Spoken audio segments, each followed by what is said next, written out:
Dargie draugi, šodien sirds atkal pilna, un tāpēc dalīšos arī tāpēc, ka gribu pievērst jūsu uzmanību vienam mītam, kurā dzīvo ļoti daudz cilvēku. Esmu ar to personīgi sastapies vairāk kārt, un šī mīta dēļ kāds pelna lielu naudu, un kāds savukārt pazaudē no iespējas tik pie labas veselīgas pārtikas. Tātad runa ir par kazu pienu.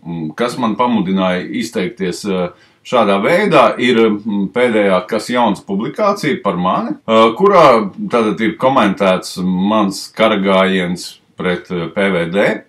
Šajā sakarā, kur es kritizēju PVD par to, ka viņi tērē valsts resursus tādā bezjēdzīgai lietai, un PVD savukārt sniedz komentāru šim te Kas jauns žurnālistam, kurš rakstīja par šo jautājumu, kurā pieminēja, ka manām kazām ir atrasts ērču encefalīts. Es saņēmu no PVD šo te analīžu rezultātus, kuros, protams, ērču encefalīts kazām nav atrasts, bet atrastas ir antivielas pret ērču encefalītu, kuras ir jebkuram dzīvniekam, vai cilvēkam, kuram ir imunitāte pret šo slimību.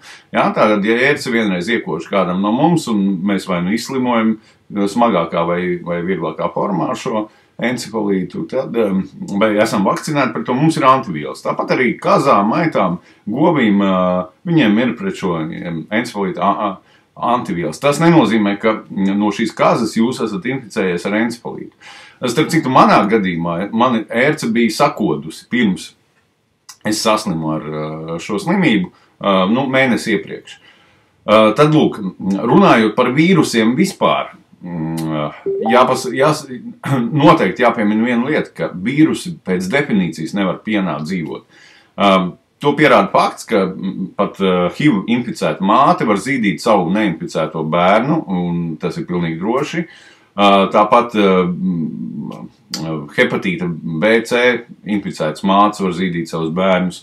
Un pavisam nesen mūsu pazīstamai, kurai bija iekodusi ērce, viņa arī virusoloģijas centrā paskaidro, ka viņa droši drīkst zīdīt savu bērnu, pat ja ērce būs inficēta un viņa būs slima, viņas bērns nebūs inficēts.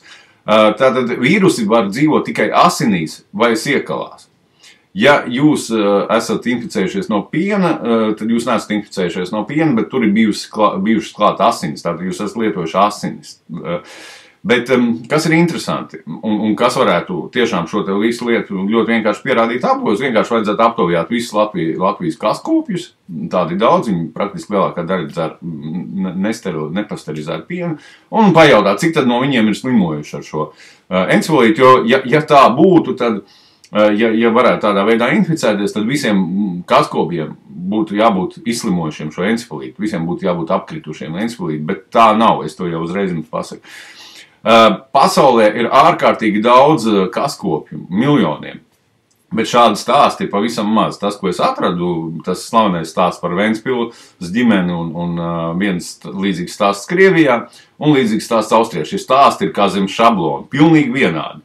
Visos gadījumos ir inficējusies viena ģimene, bet ne visi, ja, tur kaut kādi daži cilvēki. Un visos gadījumos viņi pēc tam ir saslimuši, tie stāsti ir pilnīgi vienādi, ja, nevis tur viens cilvēks. Un šajos visos stāstos ir daudz neatbildētu jautājumu. Jautājums ir, kāpēc šis mīts tiek uzturēts? Jo, ja viņš tiek uzturēts, tad tam ir jābūt iemeslam.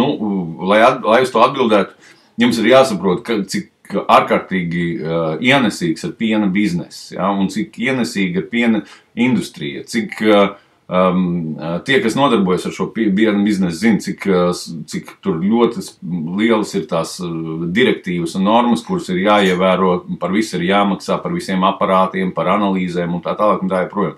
Tā ir liela nauda. Respektīvi, ja jūs dzersiet savā mājās no kazīnes izslaukt pienu, tas ir, ja viens vai divi cilvēki to dara, tas nekas, bet ja to dara daudz, tas ir šim biznesam ļoti netīkami. Un, protams, ka ja šādām te iestādēm kā PVD nebūs ko darīt, tad tiem ierēģiem būs jāiet strādāt. Bet šobrīd viņi var nodarboties ar bezjēdzīgām kontrolēm, ar visdažādākām analīzēm, kuras arī maksā naudu. Es šobrīd gaidu atbildi no PVD, cik maksā šīs analīzes, ja, kuras tika sūtīts uz Viļņu un Viļņā taisīts.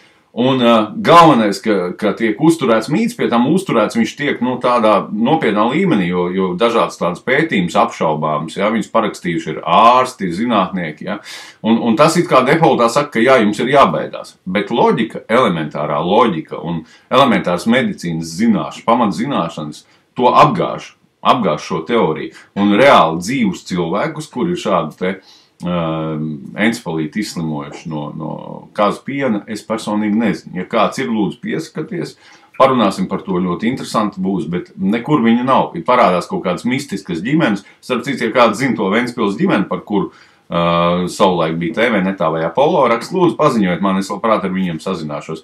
Bet joprojām iesaku dzert īstu, labu kazas pienu. Un izturēties kritiski pret mītiem un kritiski pret katru ierēdni, kurš nāk pie jums ar kaut kādu pārbaudi vai ar kaut kādiem izdomātiem normatīviem.